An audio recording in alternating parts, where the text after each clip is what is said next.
Hey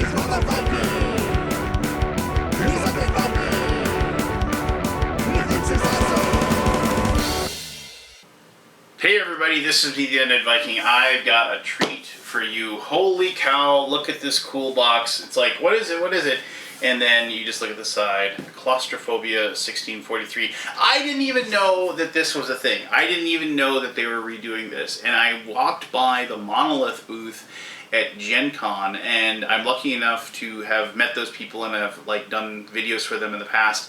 And I ended up talking to them, and like I was just looking at the Batman miniature setup that they had, which was, you know, a game that I definitely went all in and backed, and because I'm super excited about that one. But then I saw the fact that this was a thing. This was something that was going to happen. Now, as you probably well know, Claustrophobia was a game that came out. It was an Asmodee game, actually, several years ago, and it might have been one of their subsidiaries or whatever that created the game, and I don't know exactly how Monolith got the rights to it. I mean, technically it's got a different name.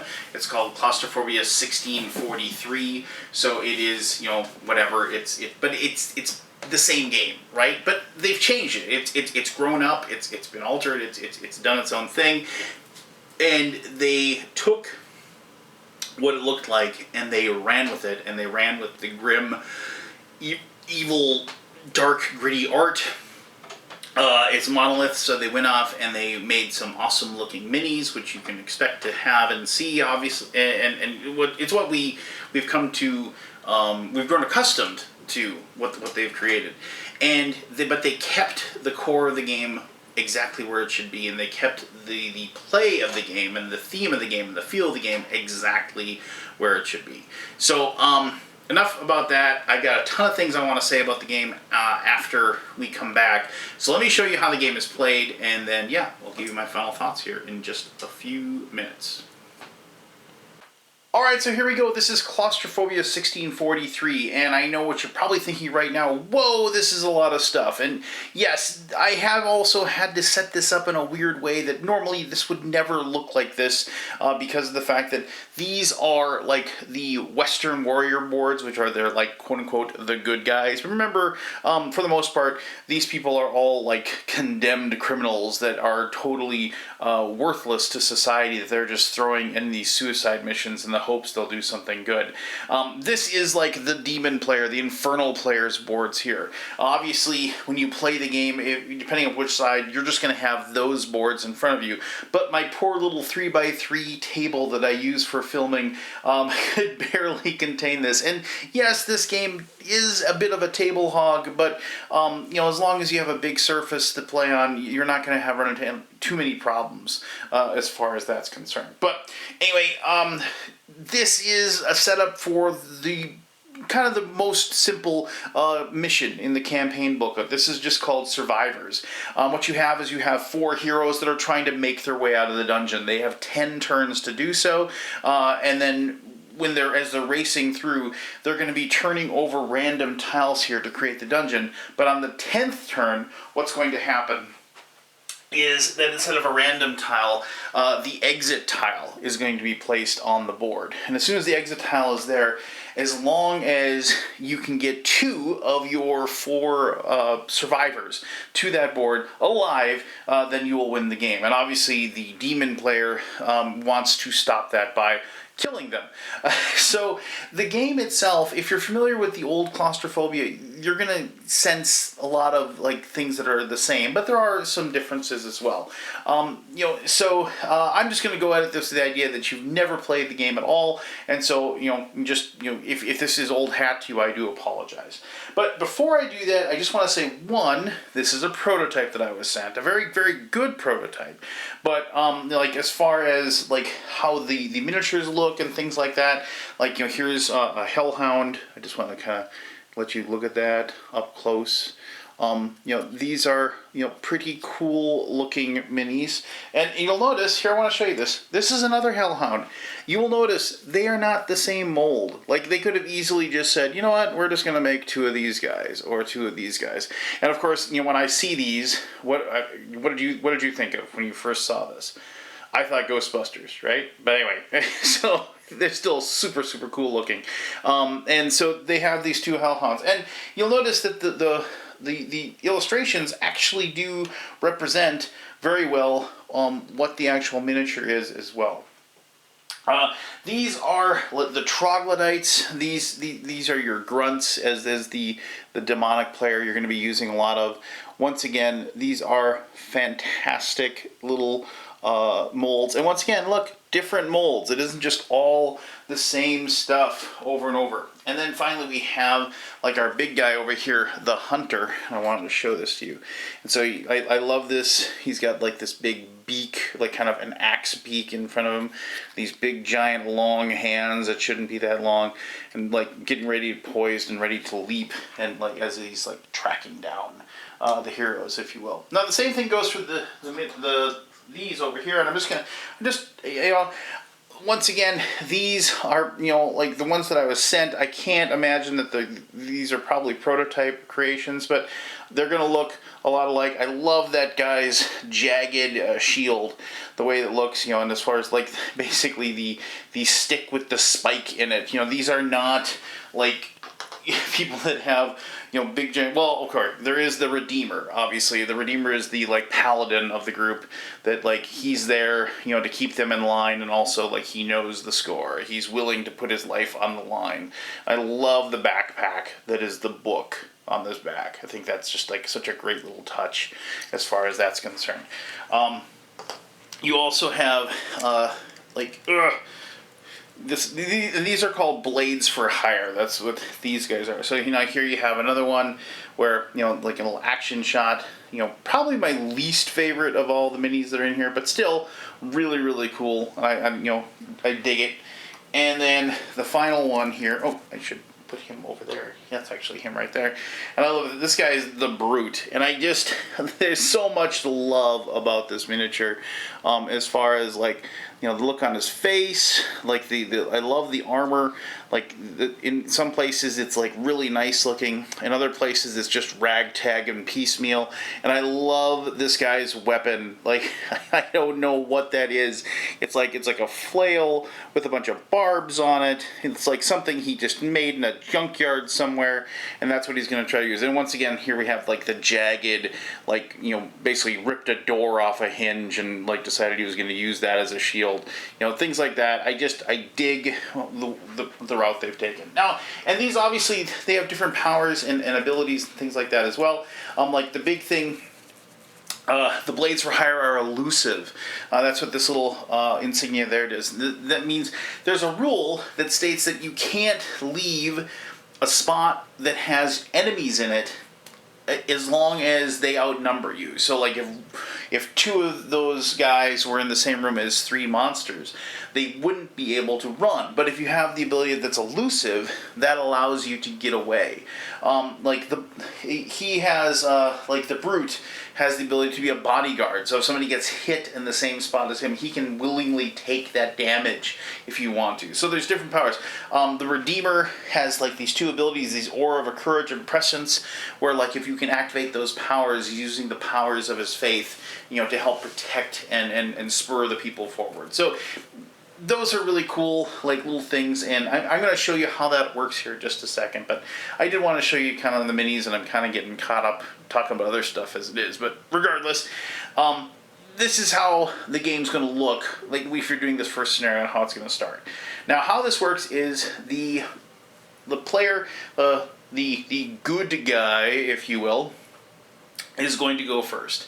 And after you've done some upkeep, if it's like the next round after the first one and so on and so forth, like you have to go through it, any possible like instinct cards you may have played that you have to discard, things like that.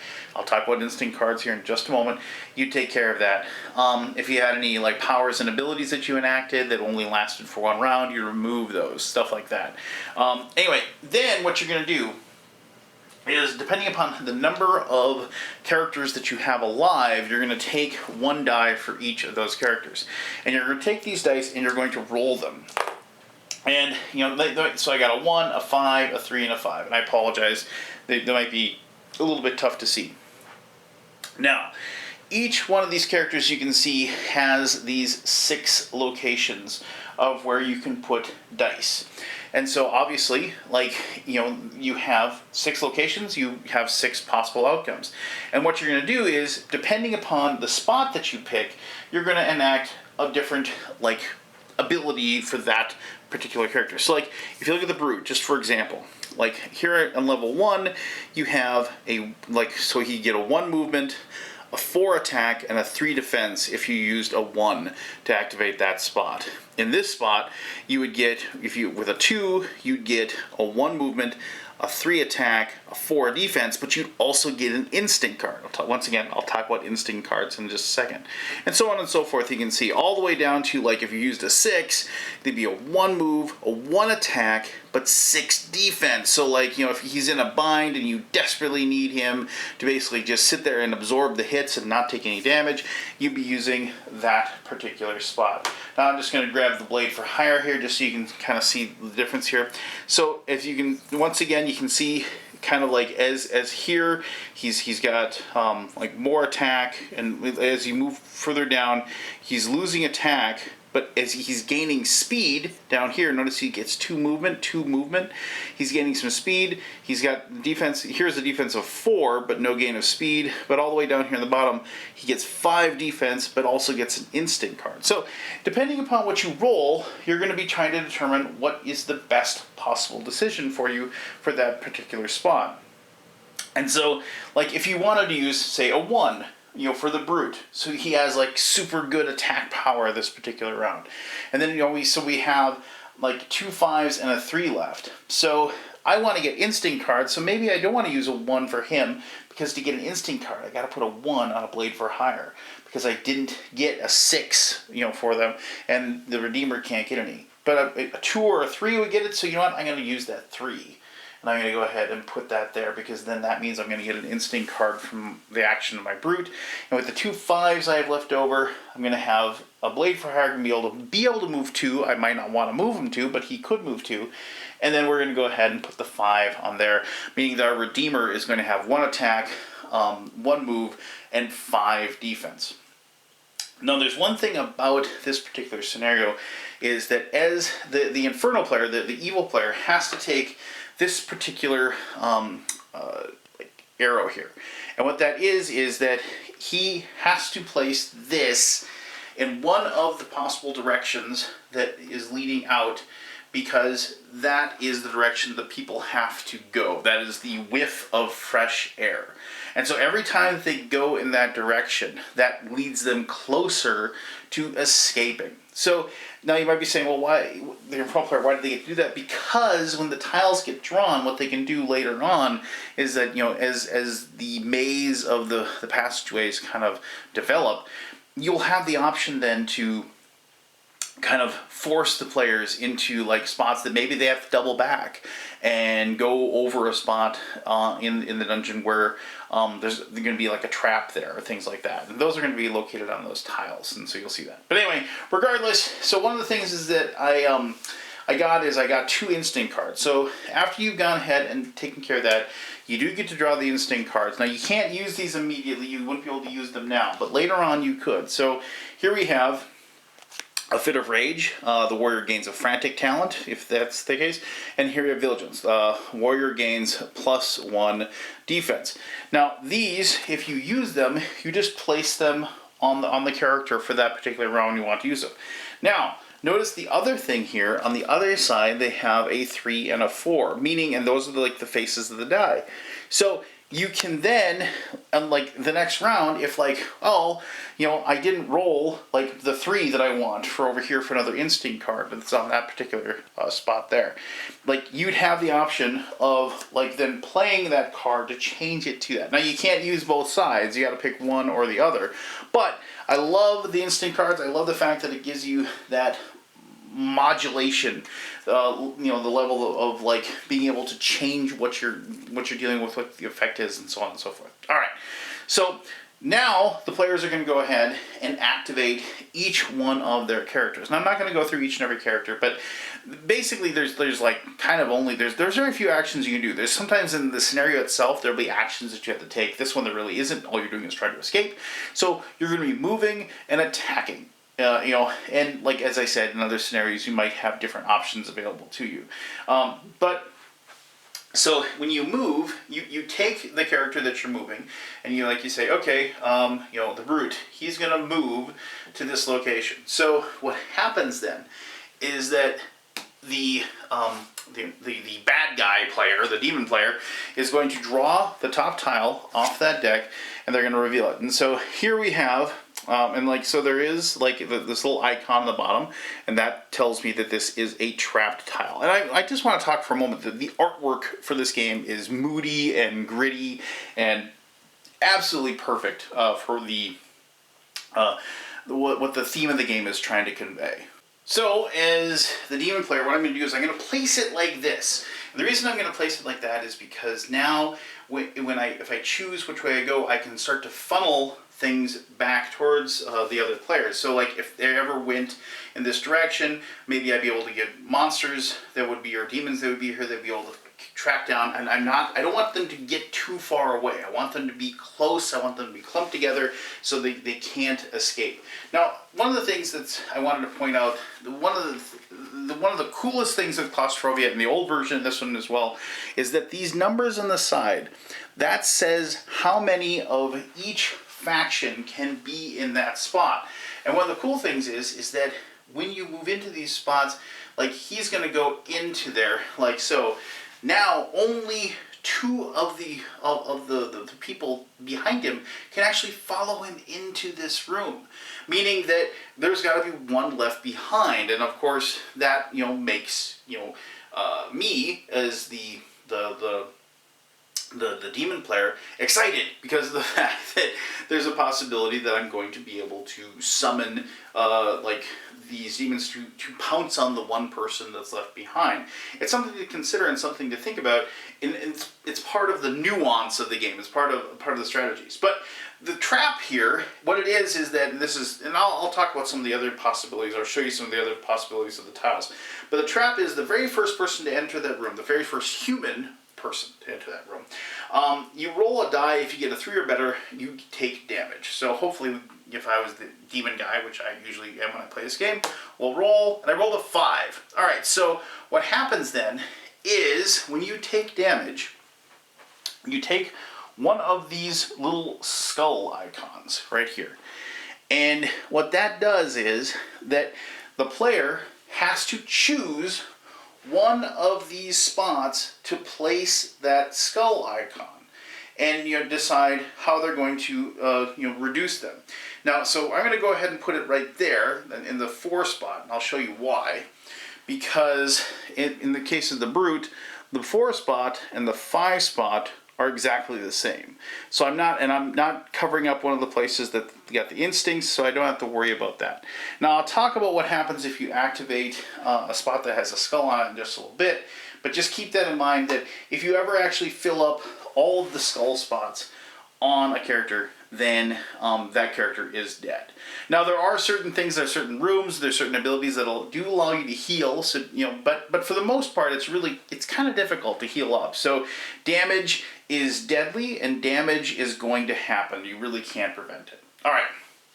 So then the other actions will go. Like remember we had the one blade for hire that got to move 2 spaces. So maybe we'd go here and then we draw this one as well. Let's see what we got here. Oh, we got another cool tile. Well, first of all, just once again, check out this cool art. You can see there's that little pit into, and there's some blood there, and just awful, right? What that token, what this means here is that means that there is a hole in the ground, meaning this is a place where demons can go ahead and travel back and forth. So after I place this down like so, and I'm kind of annoyed that these two don't connect, but oh well, what are you going to do? You're going to take what's called a hole in the ground token and place that wherever in another spot, wherever you want. So we're going to go ahead and place it right there, meaning that troglodytes can go ahead and move from here to there, and be able to, transfer quickly between those 2 spots. So so once again, just something that's going to help out the bad guy a little bit. We'll and so he enters there, And then that allows these two to go into this room because there's 3, and this is a 3 spot as well, and so we're going to be okay as far as the number of players.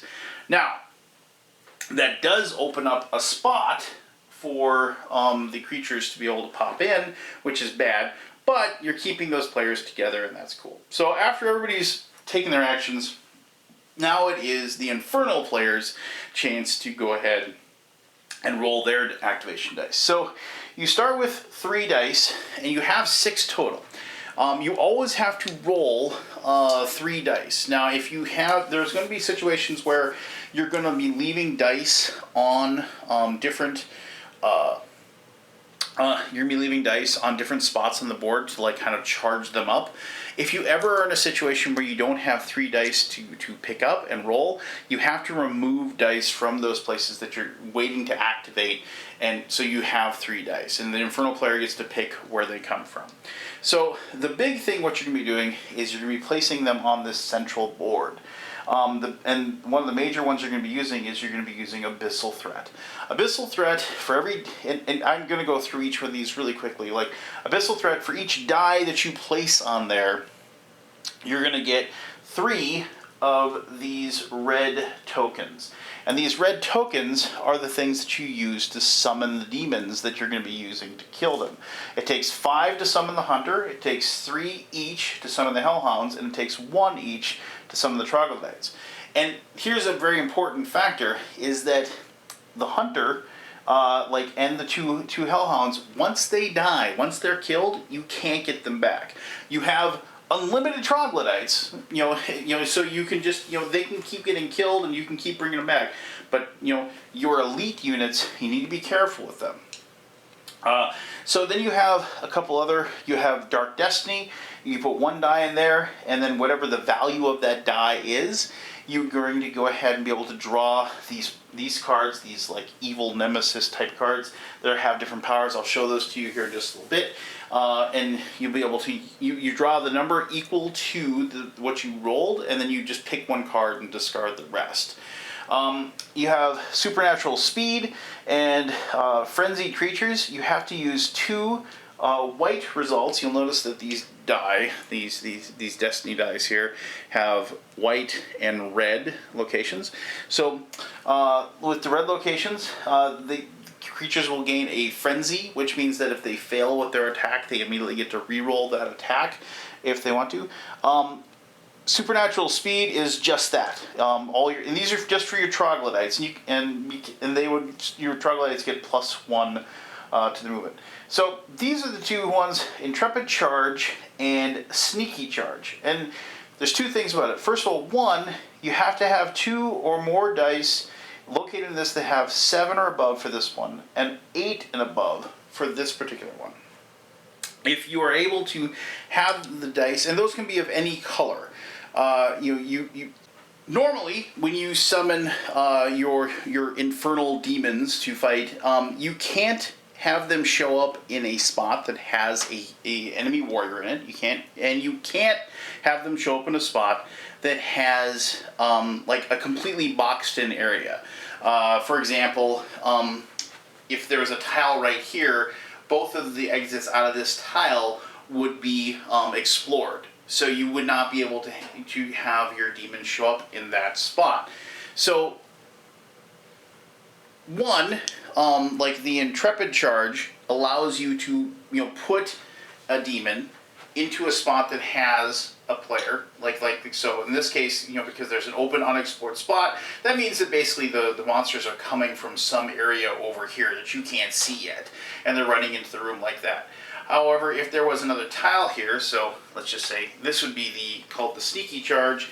If there was another tile here like so, then I could still place that one in here as long as, well, 1, I'd have to have activated both the abilities because there's a person here. But instead, let's say it was like that, I'd be able to put that in there if I was using the Sneaky Charge, because I would be able to, because of the ability that I've unlocked for that particular round. Now, those abilities only last for that particular round, and they aren't ongoing, of course. But all right, so the big thing what you're going to be doing is you're most likely going to be summoning monsters, because you want to get monsters on the board and you want them to be fighting. So by rolling these 3 dice, let me see what I get here.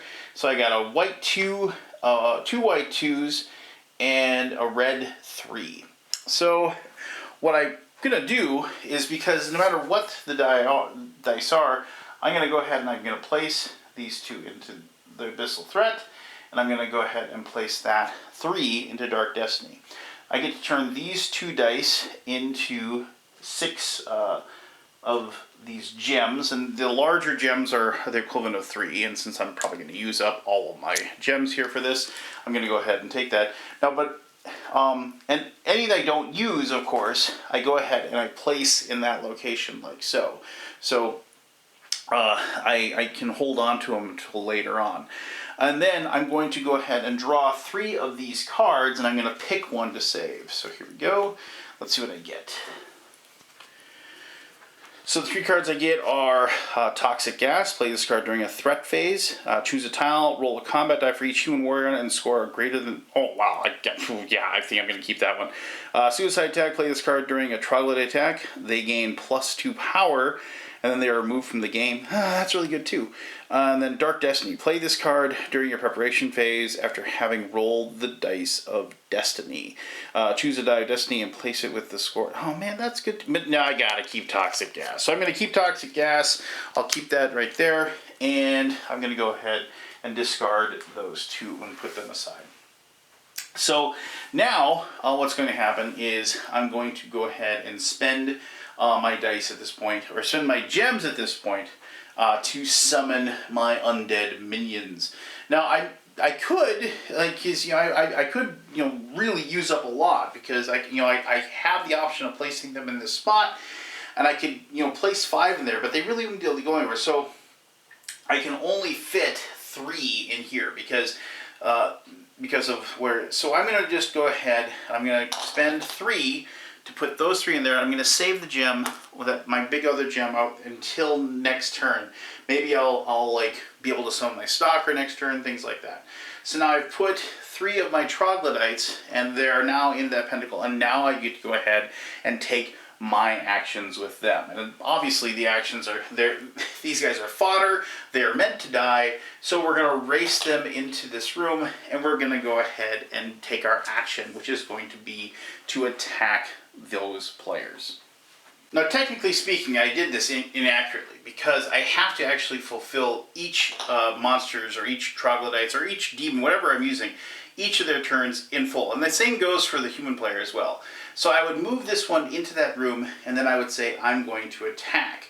And what the smart thing here is to go ahead and look and see who is going to be the easiest to hit in this situation. So luckily, as I said, like, the actual artwork denotes it. So this is him, and he's got a 3 defense. The Brute has a 4 defense, and the Redeemer has a 5 defense. So we're going after that Blade for Hire. And so what we're going to do then is we're going to go ahead and look at the power of our troglodyte and see, how many dice we're going to get to roll. Well, they're weak. We only get to roll 1 die, but we can hope for the best. And as long as I get a 3 or better on this die, I'll hit. And also, each die has a skull on it, and no matter what, the skull is always a hit. So let's go ahead and roll, and I got a 4. So that would be a hit. Now, the player was going to have to decide, which, spot they're going to take their damage.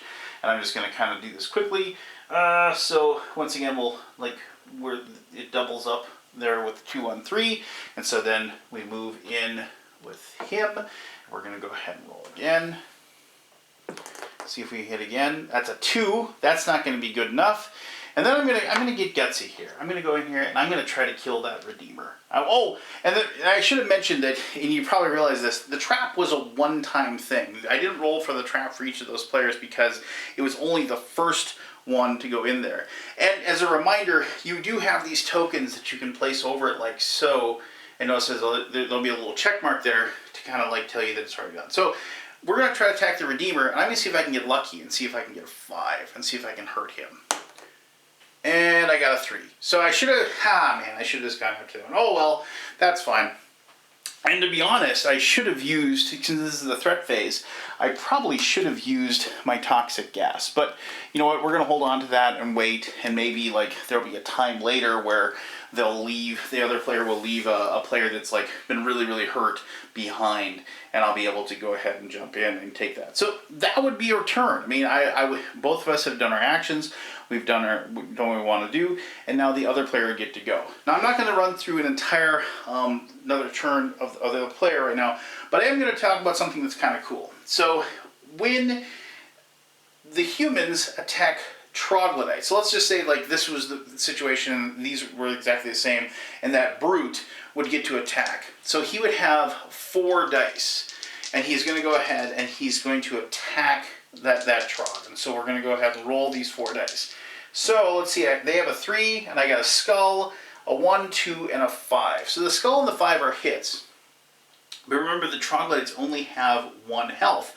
So what happens then is you actually do get to kind of like just cleave right through and apply the next hit to the other trog. And so in this situation, you would kill 2 trogs with that hit. Now, if you had hit a hellhound with their 3 health or a hunter with their 4 health, you would deduct those particular things and just place skulls on their health spots as they take damage. So like if you did a point of damage to the hunter, you would just go ahead and place a skull on there to show that he had taken a hit. So and then once again, once you've used up all the health of that particular creature, they would be dead. Now that's how the game is played. It's really fun, it's really straightforward, and it is fast and quick and bloody and grim and all the things that I really like. There's also some other cool stuff that I didn't get a chance to really show you just because of the fact that this particular scenario doesn't really use much of it. But there is items that you can use, and like the blunderbuss, the warrior gains +1 power, and they can attack an enemy on an adjacent tile, so they have a ranged combat ability. Reinforced leather armor. Warrior has a minimum defense of 4, even when exhausted. Now, you might be saying, what's exhausted? Well, if on succeeding turns, players that have been damaged, if you are forced to activate the spot that is the spot that has been damaged. So like if for whatever reason you just have to activate this blade for hire with this particular spot, he is considered to be exhausted, and you have to give him this ability this particular round, which means 0 movement, 0 attack, and just a 3 defense, and you have to go for the best. So you can see how if you keep taking damage, how more and more often it's a slippery slope as you're getting hurt. And eventually, what usually happens is you usually end up leaving leaving people behind for dead, because of the fact that there's really not much you can do. You can't really save them. You have to keep moving, and you have to move forward. There's like some of these weirder things like Necklace of Ears.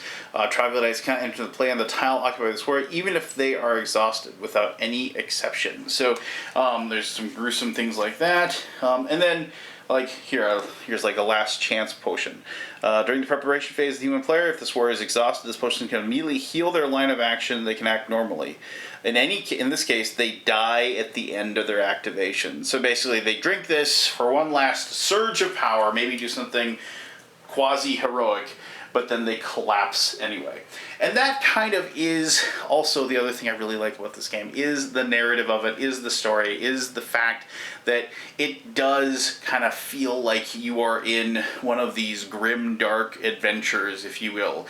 And you are, battling against the odds that you have no shot at winning, but you just are going at it. And these scenarios that you actually have in the big scenario book, which is full, like I think there's 20 of them in there, some of them are just set up to be more difficult for one side or the other, and I do like that. You don't have to go for just symbiosis and having everybody gets an equal chance. Make it a difficult journey, make it something tough, so like the player that pulls out the win can be that much more overjoyed that they did it. So I love the original. I love this. I think the game looks amazing. The game plays amazing, and I think it is honestly probably the best, and I say this, you know, with trepidation, but this implementation now for me is probably the best dungeon crawl game out there, and I will tell you why I think that.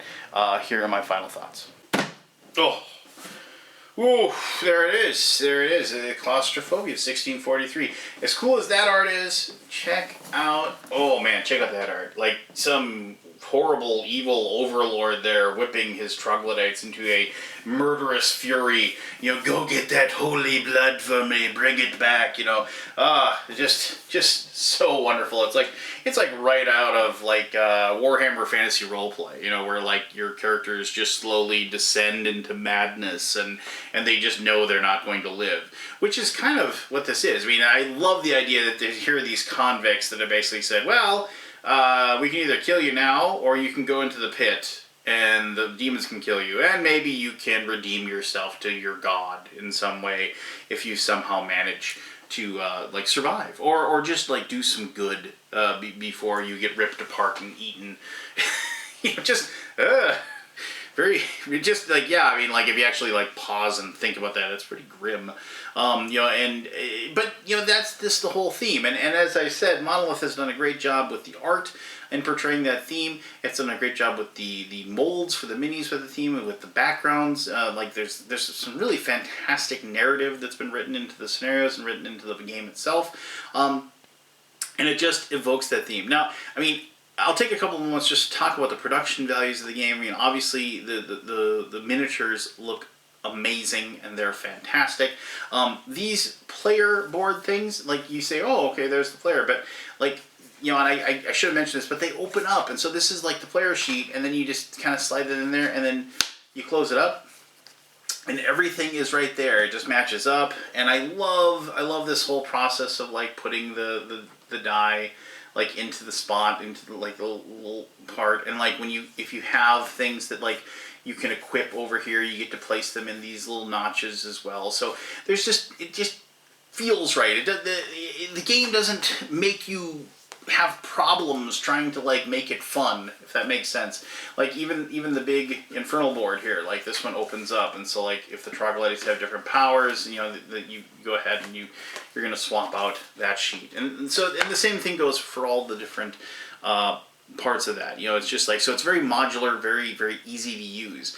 You know, it is a game that you're going to play, like, once to kind of get used to all the iconography and get used to what you're supposed to be doing. But once you've played it, you're going to know how to play it, and the game is just, bam, you're ready to go, you're ready to roll. Now, I loved the old Claustrophobia. It was a game that I really, really enjoyed, and it was one of the few two-player games that I really would dig out and I would play over and over again. And it was one of those things where, you know, I always have a bigger group, and we always seem to be playing, like, larger games, or if we were going to play a dungeon crawl, we would, like, bust out Descent, for example, and we'd play that. But I mean, Claustrophobia, it always kind of brought me back, and, like, me and my friend Derek, who was my go-to guy for my two-player games, that was what it did. But we didn't get to play them very often. It just didn't work out. Now, my number one person in the whole wide world that I play games with right now is my daughter, and she is an 11-year-old, like, super geek, and, like, she, like, programs computers and things like that, and, you know, she's got a Warhammer army, and she loves playing board games with her dad. And so we played the old Claustrophobia, we got this out, and she grokked it really, really quickly, and she was up and running and having a blast, chasing down Dad's holy warriors with her evil demons, and just, you know, cackling gleefully as she was ripping them apart. And there's something wonderful about looking across the table and seeing my daughter react like that to a game. Now, you know, it's one of those things where I think they may have streamlined it a little bit, especially when it comes to the Infernal side, as far as the options and the actions you take. But I think it's a good thing. I think it's a thing where this is a game where I think you want to have the constant action. You want to have constantly moving forward. You want the rounds to be clip, clip, clip, clip, clip, clip, clip, and you want it to feel like to be at, like, a frenetic kind of frenzied pace. I mean, these are you know, people stuck in tunnels below New Jerusalem, and and go ahead and read the background to this world and this idea. It's fantastic, but they are stuck in these catacombs, these tunnels, and dealing with these ancient evil horrors that should not be. And it is not something where they're stopping to have discussions and saying, do you think we should go here? Do you think we should go here? No, it is go, go, go. We're getting ripped apart. If we don't move, we're going to die. Damage comes quickly. Damage, affects your players quickly. The Infernal player, in a lot of ways, has a lot of easiness to it. Like, they can just keep spamming you with minions. And, I mean, who cares if you kill 5 of them? If they do, if they get a point or 2 of damage in on your characters, I mean, that is tough for you to heal up. That is tough for you to gain back.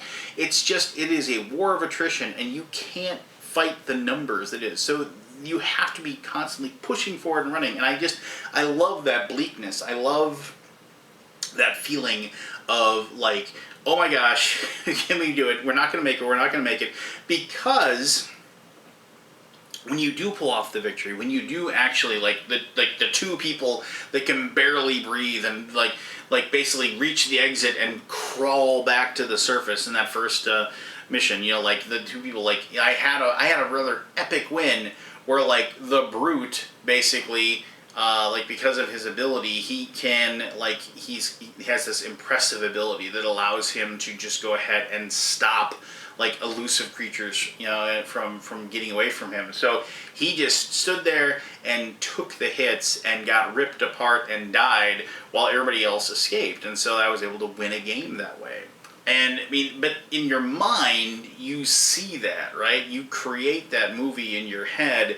And once again, it goes back to, as I said during the gameplay, it's the narrative of a game. It's the creation of the game. It's the creation of that moment, those signature things. And that is why games like this, for me, are really, really fun, because they create those signature moments that, kind of stick with me. There are games of this and the earlier version of it that I'm that moment, right?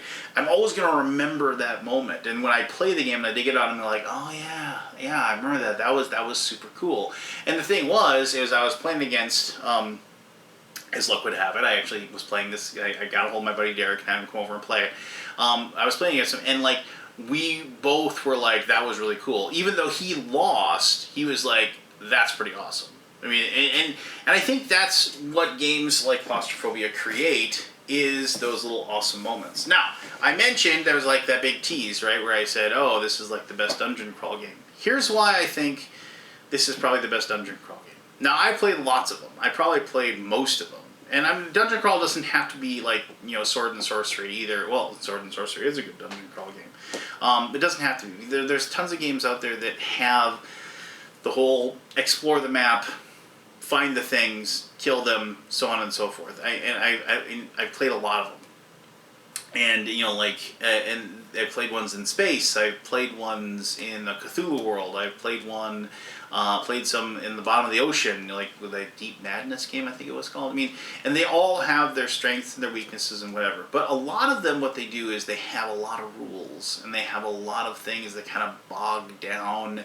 And I shouldn't say bog down, because there's a lot of people that really, really enjoy those kind of minutia of things. In this particular scenario, this particular thing is needed, so I gotta collect, I gotta make it to these 3 different places and do this certain power, and then, find this and do that. But Claustrophobia for me is 2 players sitting down and just going at it, right? And depending upon what the scenario tells you to do, but for the most part, it's usually demons chasing down their food is the best way to describe it. And that is just a good theme. Yeah, you can add some other stuff onto the top of it, but it is just one of those things where it's it boils it down to a very, very simple little equation. And it is just a blast to be in that equation and trying to figure out what's going to happen. It is also, I think, because of the fact that it just says it's a 2-player game. Now, say what you're going to say, but you know what? In games where it is, one overlord versus the players, Hey, you know what? I understand if you want to play like, Descent and like have four of you there, and so one person's the evil person, the other three people are working against them. If that's your jam, go for it and have fun. But I'm telling you right now that games that are just two player, I think, work the best in that situation. Why do you think that it's one of those things where it's like then the person who has the multiple heroes has the ability to look at their group as a team and decide what is best. And also you kind of get away from that whole like kind of cooperative quagmire where you're going to have that discussion of what's the best thing to do in this situation. Well, I think my character should do this, or I think my character should do that. Or do you have a like situation where you have a player general? We've talked about that in my videos before as far as cooperative games go, things like that. So Claustrophobia, by saying, hey, this is a two-player game, it kind of removes that. It removes that hurdle that you probably maybe sometimes have to jump over to get to the meat of the fun. And I think that's the biggest thing for me with Claustrophobia 1643 is that it doesn't have a lot of fat and gristle on the bone. It is all meat all the time. It is just like as soon as you are rolling, as soon as you roll those dice first and you slot them into the spots and you're starting to activate the different characters and using their powers and using their abilities and exploring that dungeon, and then the Infernal player starts going and starts summoning their minions to track you down and rip you apart. You are off to the races, and you're setting up and creating a brand new movie, a brand new story, a brand new narrative that is probably going to have one or two of those wonderful signature moments that are going to make that game awesome. And the best thing I think about it is that since it doesn't take too long to play, you can roll through the scenario and then switch sides and do the scenario again and see, hey, maybe what can the other player do differently? What would you do with those heroes if you had lost, or what would you do with the infernal demons if that side lost, that sort of thing, and just play through it again and see what you find out and see what you discover. And it's just I can't say enough good things about it. It's amazing. It's awesome. If you like the original, you're going to love this one as well. If you've never played it at all, but you're a dungeon crawl fan and you're looking for a fantastic two-player game, look no further. You're going to love this, and obviously it's from Monolith, so it's going to look and play amazing. So there you go. If you have any questions about this, or the old Claustrophobia, or dungeon crawls, or comments, whatever, please go ahead and post those. I'll be happy to hear from you and answer those to the best of my ability. Thank you very much for taking the time to watch this video. It really means a lot to me. And as always, wherever you are, whatever you do, whatever your life is about, just remember, be the best version of you that you possibly can be. Be the person that people want to be around. Smile at your friends, smile at your family, smile at your strangers, and I guarantee you they're going to smile back. And the more happiness you give out to the world, I guarantee you the more happiness is going to come back to you as well. So I am the Undead Viking, and I'm saying adios for now, but until next time, happy gaming.